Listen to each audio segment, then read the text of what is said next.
आज हम लोग देखते हैं परसेंटेज का नया एप्लीकेशन इंटरेस्ट के रूप में। परसेंटेज का हमने बहुत सारे एप्लीकेशन देखे हैं, पाई चार्ट में देखे, प्रॉफिट एंड लॉस में देखे। तो अब चलते हैं नया टॉपिक इंटरेस्ट। तो देखिए, सबसे पहली बात है इंटरेस्ट, जिसे हिंदी में बोलते हैं सूद। सबसे फेवरेट डायलॉग सभी लोगों का, सूद समेत वसूलेंगे।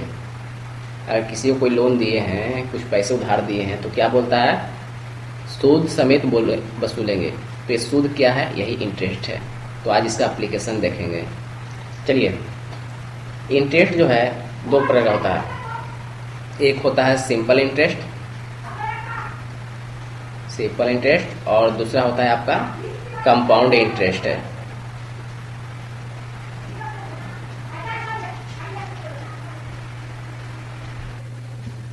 सिंपल इंटरेस्ट को हिंदी में बोलते हैं साधारण ब्याज। ये हो गया साधारण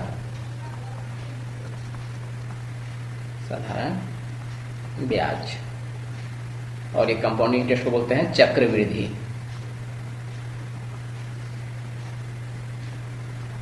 चलिए थोड़ा सा इसके नाम पर देखते हैं। साधारण लोगों के लिए है, बहुत सिंपल लोग जो जितना पैसा दिए हैं उस पर थोड़ा सा प्रॉफिट लेकर के आपको छोड़ देंगे। ये चक्रवृद्धि, नाम से ही पता चलता है, चक्र। जो इसके चंगुल में फंसा उसका माथा चकरा जाएगा। ये होता है चक्रवृद्धि। तो देखते हैं, शुरू करते हैं परसेंटेज का एप्लीकेशन इंटरेस्ट। जैसे सपोज कीजिए, यहां पर कोई लेंडर है, ये किसी को पैसा दिया है, जिसे पैसा दिया है उसका कह सकते हैं रिसीवर।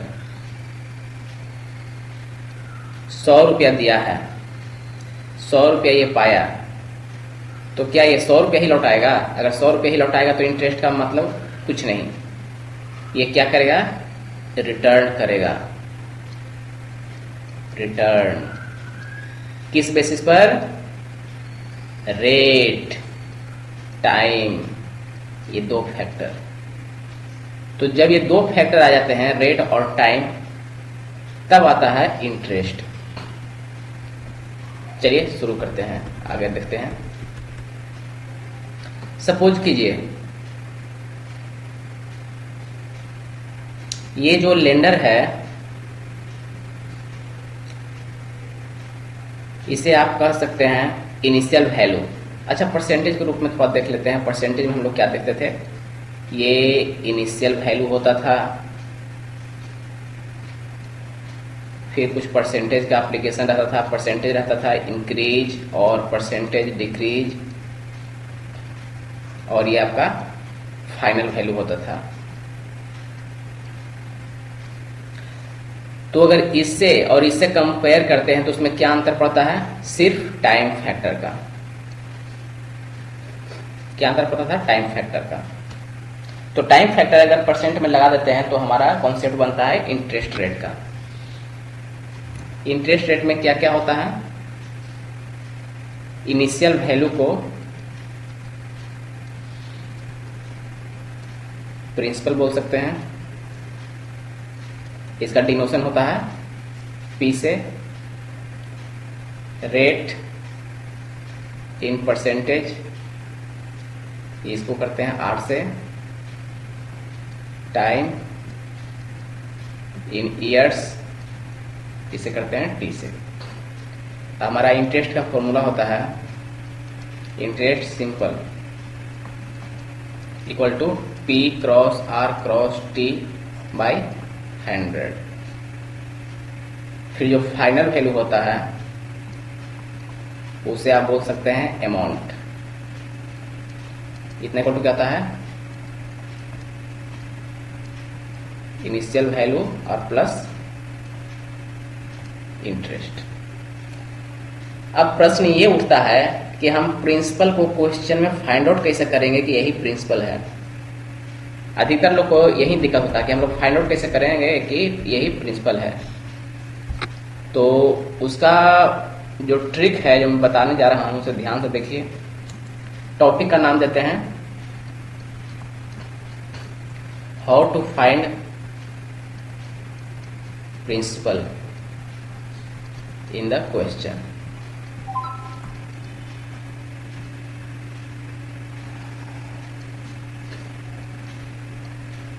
तो प्रिंसिपल के लिए मैंने क्या बोला, इनिशियल वैल्यू। प्रिंसिपल का अदर नेम है initial value, lenders money,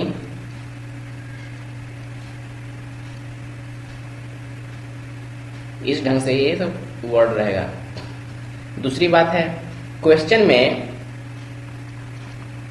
time factor के पहले जो वैल्यू होगा वो होगा प्रिंसिपल, और टाइम फैक्टर के बाद जो वैल्यू होगा वो होगा amount. That is the value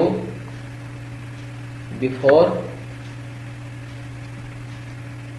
the end of the time period or at the starting of time period is called as principal। उसे ही प्रिंसिपल बोलेंगे। ये ज्यादा क्लियर होगा कब, जब हम लोग क्वेश्चन सोल्व करेंगे। तो प्रिंसिपल ऐसे फाइंड आउट होता है। चलिए थोड़ा सा आगे देखते हैं। इंटरेस्ट इक्वल टू क्या फॉर्मूला हम लोगों ने बताए थे, interest equal to P cross R cross T by 100। इसे I से डिनोट करते हैं। अमाउंट इक्वल टू हो गया P प्लस I, इसे A से डिनोट करते हैं। अगर इसका स्ट्रक्चर बनाना चाहें तो कैसा होगा, ये होगा इनिशियल वैल्यू, या फिर इसे बोल सकते हैं प्रिंसिपल।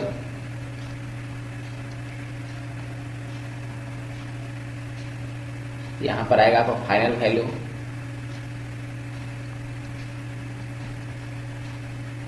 या फिर इसे बोल सकते हैं अमाउंट। इसे P से डिनोट करेंगे, इसे A से डिनोट करेंगे। I इक्वल टू हो जाएगा क्या जी, P प्लस I। यहाँ पर क्या फैक्टर आएगा, रेट और टाइम, ये दो फैक्टर आएगा जिसके बेसिस पर ये चलेगा। तो हमारा ये रहेगा स्ट्रक्चर। ये हुआ सिंपल इंटरेस्ट। अब देखते हैं फॉर्मूला से क्या देखते हैं, I equal to P cross R cross T by 100। तो क्या इस बेसिस पर लिख सकते हैं, I is directly proportional to P, directly proportional to R, directly proportional to T। इसका मतलब है this implies if P increases then I also increases, if R increases then I increases, if T increases then I increases। मतलब कि I क्या है, directly proportional है, और क्या है, सिंपल मल्टीप्लीकेशन है I, इंटरेस्ट। तो इसे हमें बहुत फायदा होगा जब क्वेश्चन सोल्व करेंगे। तो कि प्रिंसिपल, जैसे कुछ क्वेश्चन आते हैं कि प्रिंसिपल इतना टाइम इतना समय में हो गया है तो इतना टाइम कितने समय में होगा, तो उस समय जो है कि ये प्रोपोर्शनल का कॉन्सेप्ट का हम लोग यूज करेंगे। चलिए पहले सिंपल इंटरेस्ट को ही थोड़ा सा देख लेते हैं, फिर उसके बाद हम लोग आएंगे कंपाउंड इंटरेस्ट में। तो चलिए सिंपल इंटरेस्ट पर एक छोटा सा क्वेश्चन करते हैं। जैसे क्वेश्चन है हमारे पास, find the simple interest on rupees 68,000 at the rate इतना percent per annum for a period of 2 years. For a period of 2 years, 2 years के बाद इंटरेस्ट कितना हुआ। तो ऑटोमेटिक मैंने क्या बताया था, टाइम पीरियड के पहले का जो अमाउंट रहेगा वो क्या होगा, प्रिंसिपल। तो इस क्वेश्चन में प्रिंसिपल कौन हो गया, ये हो गया आपका रेट, ये हो गया आपका टाइम। तो सिंपल इंटरेस्ट इक्वल टू क्या होता है, P cross R cross T by 100। पी का वैल्यू है 68,000 इंटू, इसे क्या लिख सकते हैं 50/3% लिख सकते हैं। 50/3 इंटू 2 डिवाइड बाई 100, ये हो गया। तो कितना हो जाएगा 68,00 डिवाइडेड बाई 3, इतना आपका हो गया क्या चीज, सिंपल इंटरेस्ट। सिंपल। अब बात करते हैं, यहां पर परसेंटेज दिया हुआ है, ठीक है, यहां पर ईयर्स दिया हुआ है। यदि इसी क्वेश्चन को हम चेंज कर दें कि 9 मंथ्स के लिए क्या होगा, तो क्या करना है, अगर हम कर देते हैं इसको कि 9 मंथ्स के लिए, तो क्या करेंगे, तो बस उसी के साथ चलते हैं। फिर लिखते हैं for a period of 9 months.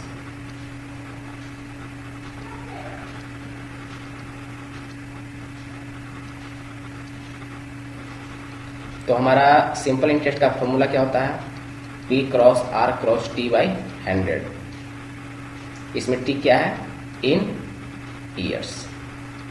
यहां पर T क्या दिया हुआ है, 9 मंथ्स, समझे। तो 9 मंथ्स को अगर हम बदलेंगे ईयर्स में तो क्या करना होगा, जैसे देखिए 12 months equal to 1 year, 1 month equal to कितना ईयर हो जाएगा, 1/12। तो 9 मंथ इक्वल टू कितना हो जाएगा, 9 मंथ इक्वल टू हो जाएगा आपका 1/12 इंटू 9 बराबर 9/12।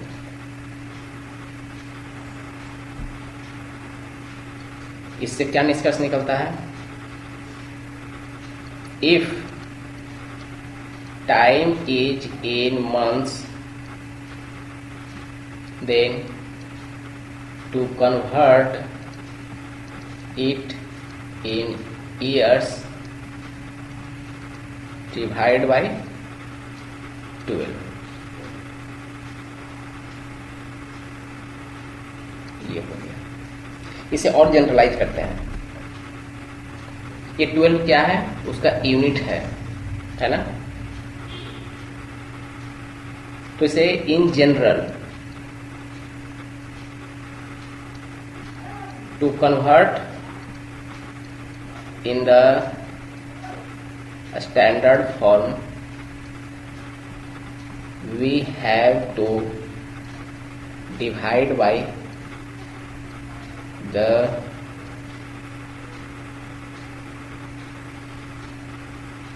पैकेज, और उसे बोल सकते हैं क्या,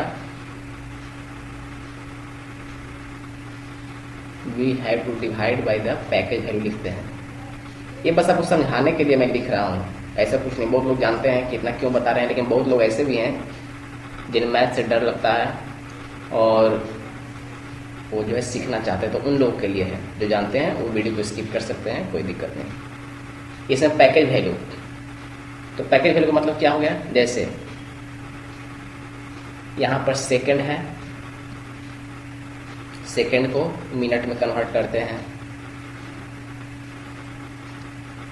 तो क्या करना पड़ेगा, 1 है, मिनट में कन्वर्ट करने के कारण 1/60। पैकेज क्या हो गया 60, मतलब 1 मिनट में कितना सेकंड, तो क्या करेंगे 60 से डिवाइड करेंगे, ये हो गया सेकंड के लिए। उसी तरह से यहां पर हो गया आपका मंथ को ईयर में कन्वर्ट करना है, 1 मंथ है, तो ईयर में कन्वर्ट करें तो क्या होगा 1/12। तो क्यों, क्योंकि 1 ईयर में कितना मंथ, 12 मंथ, ये हुआ पैकेज वैल्यू। उसी तरह से डेज को यदि मंथ में कन्वर्ट करना हो तो क्या करेंगे, 1 डेज को कितना लिख सकते हैं 1/30, क्योंकि 1 मंथ में कितने दिन 30 डेज। ऐसे फिर आगे लिख सकते हैं, डेज को यदि ईयर्स में करना हो तो 1 डे कितना होगा 1/365 ईयर्स।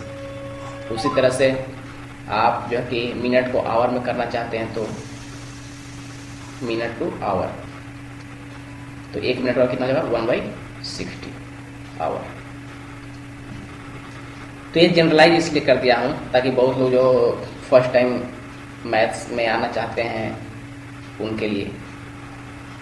चलिए, ये समझ गए होंगे कि सेकंड से मिनट में कन्वर्ट करने के लिए क्या किया जाता है, मंथ से ईयर में कन्वर्ट करने के लिए क्या किया जाता है, डेज से मंथ में कन्वर्ट करने के लिए क्या किया जाता है, डेज टू ईयर्स में कन्वर्ट करने के लिए क्या किया जाता है, मिनट टू आवर में कन्वर्ट करने के लिए क्या किया जाता है। तो चलिए हम अपने क्वेश्चन पर चलते हैं। हमारा क्वेश्चन क्या था कि अगर 9 मंथ्स रहे तो 9 मंथ्स के लिए क्या करना होगा। तो सिंपल चीज़ है कि 9 मंथ्स के लिए कितना हो गया, 9/12 ईयर्स हो गया ना। तो इसका वैल्यू यहाँ पे पुट कर देते हैं।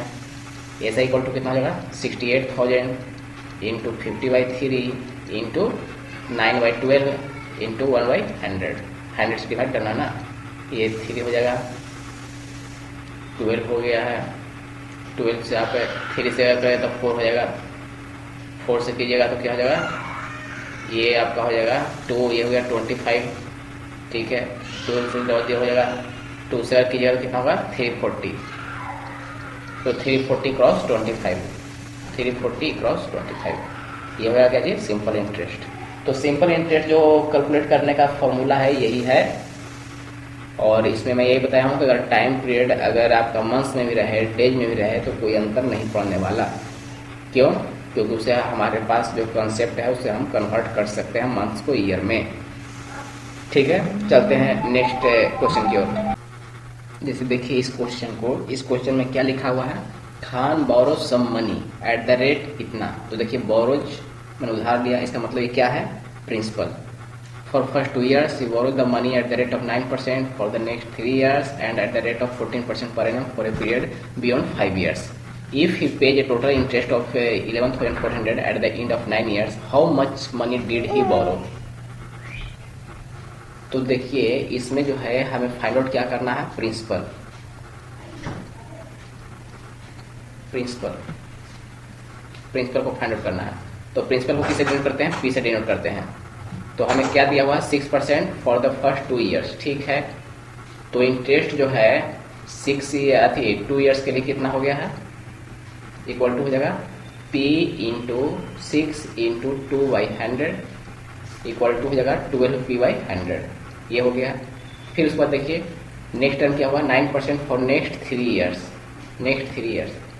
तो इंटरेस्ट फॉर द 3 years के लिए कितना होगा, P इंटू कितना परसेंट पाया, 9% इंटू 3/100 इक्वल टू हो जाएगा 27P/100 and eight the rate of 14% पर एनम फॉर 5 years, ठीक है, for a period beyond 5 years, ठीक है। और इसमें क्या दिख रहा है, if he page A total interest of ₹11,400 eight the end of 9 years, total period कितना, 9 years। तो यहाँ पर कितना हो गया है, यहाँ पर 2 साल हो गया है, यहाँ पर 3 साल हो गया, 5 साल तो हो गया, तो बचा कितना, 4 years। तो इंटरेस्ट फॉर 4 years कितना हो जाएगा, P into 14 into 4/100 equal to 56P/100। तो टोटल इंटरेस्ट को निकाल देंगे, ऐड कर देंगे, I 2 year plus I 3 year plus I 4 year equal to लिख सकते हैं इसे क्या, I 9 year लिख सकते हैं ना। चलिए तो ऐड कर देते हैं, 12P/100 plus 27P/100 plus 56P/100 equal to कितना है हमारा दिया हुआ, 11,400। तो कितना हो गया देखिए,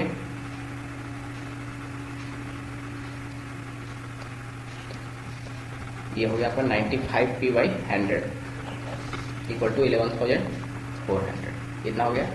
तो दिस सिंप्लाइज P का वैल्यू कितना आएगा जी, आप ही बताइए। P का वैल्यू आप आ जाएगा 11,400 इंटू 100 डिवाइडेड बाई 95, ठीक है ना। तो इसे कैलकुलेट कर दीजिएगा, तो आपका जो वैल्यू आएगा वही आपका होगा क्या चाहिए, प्रिंसिपल। तो इसमें क्या देखने का था कि जो बोरो है उसको एक्चुअली कहते हैं प्रिंसिपल। तो हमारा जो आएगा कितना आ जाएगा, इसका हो जाएगा आपका ये हो जाएगा आपका वैल्यू, इसको और करते हैं तो 12,000। प्रिंसिपल हमारा हो गया कितना, 12,000। चलिए देखिए यहाँ पर 3 क्वेश्चन लिए हैं, इसे सोल्व करते हैं और कॉन्सेप्ट को आगे बढ़ाते हैं। पहला क्वेश्चन है, if rupees 460 amounts to rupees 640 in 6 years, what will it amount to in 2 years at the same rate of interest? तो पहले इसका स्ट्रक्चर देख लेते हैं। फर्स्ट का क्या है, 460 है, रेट R% सपोज करते हैं, टाइम फैक्टर है 6 इयर्स। यहां पर ये कितना हो जाता है, 640 होता है, 640 होता है। तो ये हो गया प्रिंसिपल, ये हो गया अमाउंट, अमाउंट बराबर हो जाएगा P प्लस I। तो दिस इम्प्लाइज I बराबर कितना हो जाएगा बोलिए, 640 माइनस P कर देंगे 460 इक्वल टू हो जाएगा 180। ठीक है, I कितना ईयर्स के लिए, 6 ईयर्स के लिए 180 है। तो हम क्या बोले थे, I direct proportional to T। 6 साल में 180 है, तो 1 साल में कितना हो जाएगा 180/6। तो 2 साल का कितना हो जाएगा 180/6 इंटू 2 इक्वल टू हो जाएगा 60। ठीक है, this imply I for 2 years equal to 60। This implies amount equal to कितना होगा P प्लस I। P कितना था 460, I कितना है दूसरे के लिए 60, मतलब कितना हो जाएगा 520। तो ये क्या हो जाएगा, यही आंसर हो जाएगा। तो पहले का आंसर क्या हो जाएगा, व्हाट अमाउंट इन 2 ईयर्स, ये हो जाएगा आपका 520।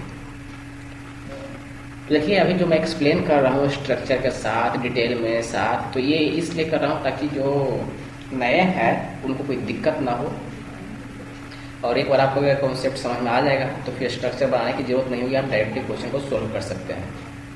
चलिए सेकंड क्वेश्चन लेते हैं।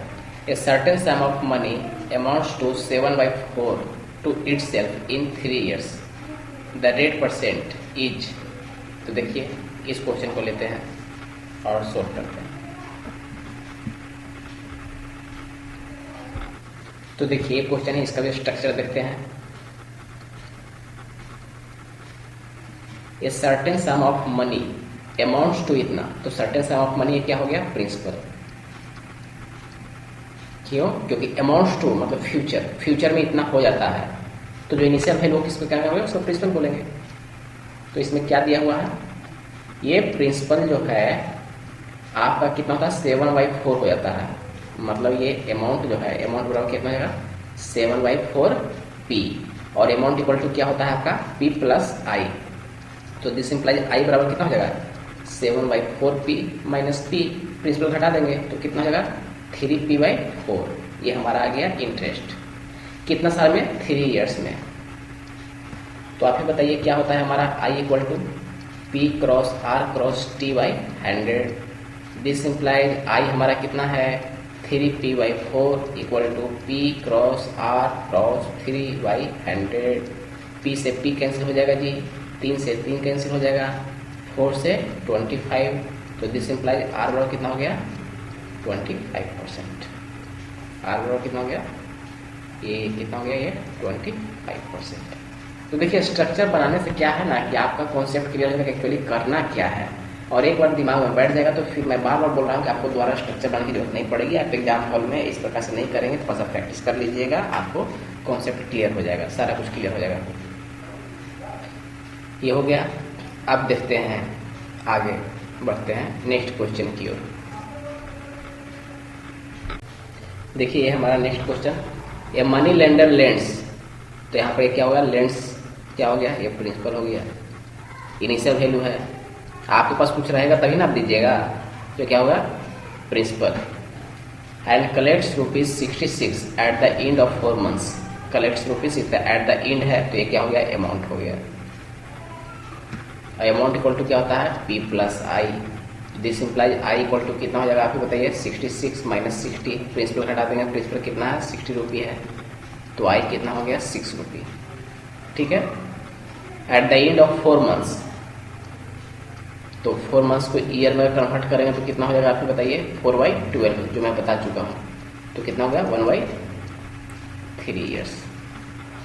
तो देखिए आई का फॉर्मूला क्या होता है, P cross R cross T by 100। I कितना है 6 है, पी कितना है 60 है, आर हमें फाइंड आउट करना है, टी कितना है 1/3 है, डिवाइड करना किससे 100 से। तो कितना होगा ये 20, ये हो जाएगा 5, this employees are equal to कितना हो गया 30%। तो इसका वैल्यू हो जाएगा are equal to 30% per annum. तो क्वेश्चन इस प्रकार से हमें बनाना है। सबसे पहले स्ट्रक्चर देखिए, फिर आप फाइंड आउट कीजिए, प्रिंसिपल फाइंड आउट कर लीजिए, अमाउंट फाइंड आउट कर लीजिए और सिंपल रिलेशन होता है। तो सिंपल इंटरेस्ट में इससे ज़्यादा कुछ क्वेश्चन नहीं है, जितने भी टाइप के क्वेश्चन थे मैंने करा दिया है। अब नेक्स्ट डे हम लोग चलेंगे कंपाउंड इंटरेस्ट की ओर, और उसके बाद हम लोग पढ़ेंगे क्या, कंपाउंड इंटरेस्ट, सिंपल इंटरेस्ट में रिलेशन, और उस पर बेस्ड क्वेश्चन कुछ करेंगे। चलिए तब तक के लिए आप अपना प्रैक्टिस कीजिए। धन्यवाद।